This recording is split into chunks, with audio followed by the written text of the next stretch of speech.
Hello guys, what's up? It's me again, Alicia nyo, at nagbabalik ulit para sa ating panibagong video. So ngayon nga po mga minamahal, meron pong video itong si VP na kung saan meron po siyang mga supporters na chini-cheer up siya. Umiiyak pa nga sa kanyang harapan na ikaw lang talaga yung gusto namin, Vice President Sara Duterte. Sumisigaw, humihiyaw, talagang puring-puri kay VP Sara. Pero binivideoan siya habang sinasabi nila yung mga bagay na yun. Para nakaganito, VP Sara, ikaw lang talaga yung mahal namin, ikaw yung gusto namin. Gumaganon. Ang problema kasi dito, kaya nag-trending yung reaction ni Vice President. Okay, sana kung yung reaction niya masaya. Yung as in naka-smile. Kaso makikita ninyo, nandoon yung bombastic side eye. And then, makikita din ninyo na medyo parang nandidiri.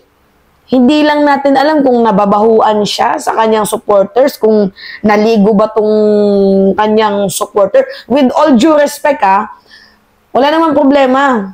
Kung nag-rally kayo tapos napawisan, medyo umantot yung amoy, wala namang problema yun. Kung mahal talaga kayo ng sinusuportahan ninyo, no matter what your smell, kung ano pa man yan, kung mahal talaga kayo ng sinusuportahan nyo, talagang ngingiti, yayakapin, hahagkan kayo.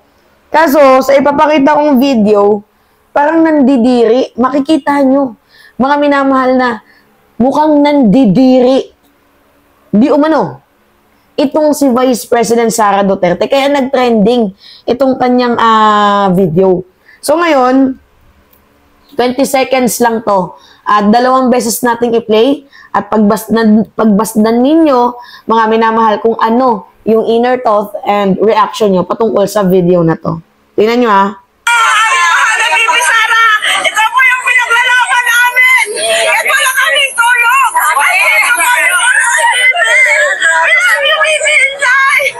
ka namin. Ito lang kaming tulong. Hindi kami nakakaroon ng bago para sa iyo. Nakita ninyo, mga minamahal, we love you, BP, kahit wala pa kaming tulog, mahal na mahal ka namin. Pero yung kanya reaction, nakaganon. Akala, parang tila baga hindi siya natutuwa na siya ay pinagpupuyatan, hindi siya natutuwa na siya ay minamahal, sinusuportahan. Nakaganon, no? Nakaganon siya. Una, smile. Pero pilit pa yung kanyang tawa. Gumana, no? Di ba? Ulitin natin yung video, Ulitin natin. VP Sara, ikaw po yung pinaglalaban namin. Ito lang kaming tulong. Ito lang VP Insay. Ayaw ka namin. Ito lang kaming tulong. Hindi kami nakakaroon ng bago para sa iyo. I love you, VP.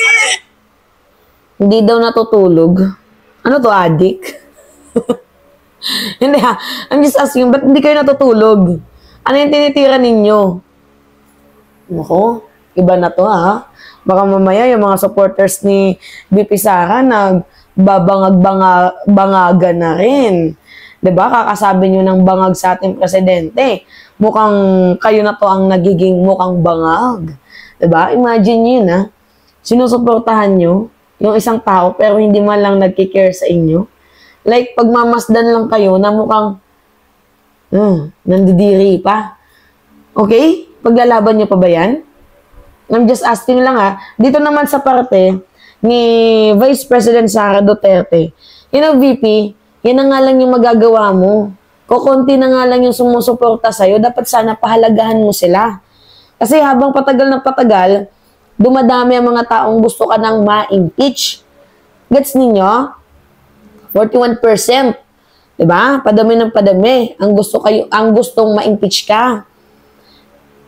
Ang gagawin mo na lang sana, mahalin mo na lang sana yung mga supporters mo, igalang, irespeto, diba? Pahalagahan, bigyan ng pansin.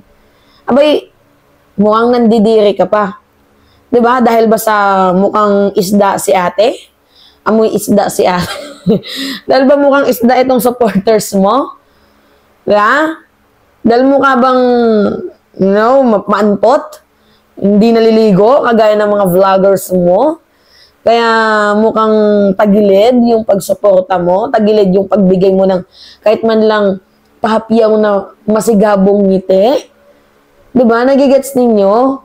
Anyway, choice din naman, mga minamahal, ni VP Sara, kung ganyan yung gagawin niyang treatment sa kanyang mga nasasakupan. Eh, nanununtok nga yan ng sheriff eh. So, kung nanununtok yan ng sheriff, walang pagpapahalaga yan sa kapwa niya Pilipino. At choice din naman ng mga bobong Pilipinong to, diba, kagaya ni ate, na suportahan ang isang taong walang puso. Sinuportahan nyo na pero kinakahiya at nandidiri sa inyo? Gusto niya yon?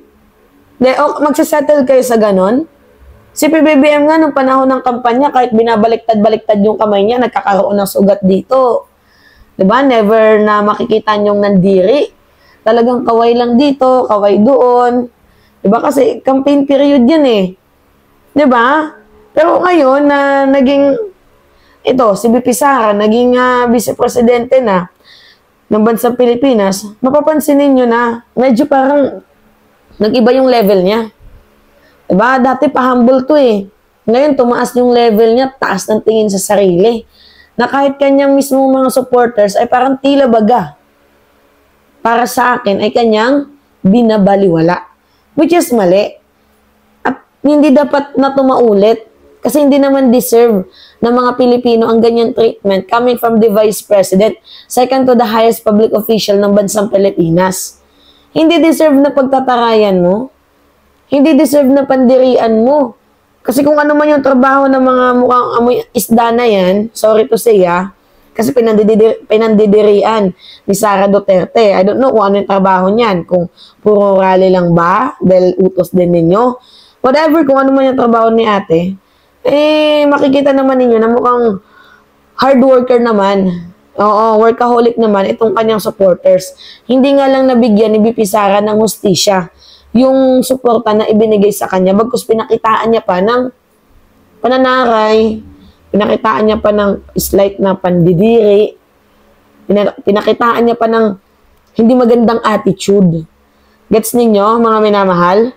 So, kung dyan pa nga lang sa ano na yan, pamamaraan na yan, hindi na kayo kinikilala bilang mamamayang Pilipino, how much more pa kaya pag naging presidente itong si VP Sara Duterte? Abay, baka kahit batiin ninyo, tatarayan lang kayo. Yung titingnan lang kayo, tas okay, ototo ka, binoto mo ko eh. Baka ganun lang yung mangyari. Diba? Alright, mga minamahal. So, nun po, pahingi lang po ako ng likes. Mag-like kayo sa video na to, comment din, i-click nyo yung notification bell, at i-hit nyo yung subscribe button para lagi po kayong updated sa ating video. Anyway, it's me, Alicia nyo. Magpapaalam na ako. Ingat, mga minamahal.